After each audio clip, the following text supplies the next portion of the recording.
In this video, we will explore how to insert picture in Microsoft PowerPoint. So let's get started. So this is my Microsoft PowerPoint and here I'm going to insert picture.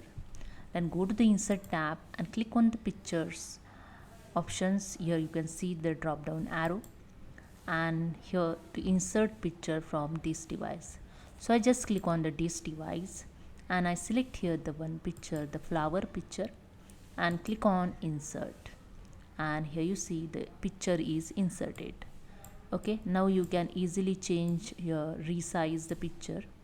Okay, with that the picture format tab also here added, so you can use this formatting option, the picture style. I show you here the picture style. You can use the different picture style.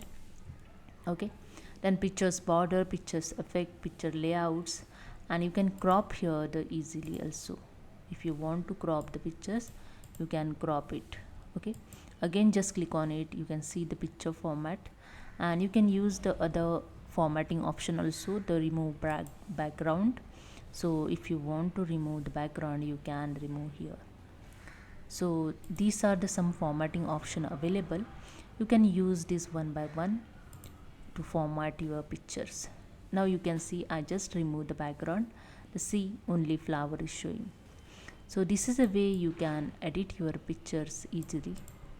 So hope you understand. If you like this video, please subscribe. Thank you so much.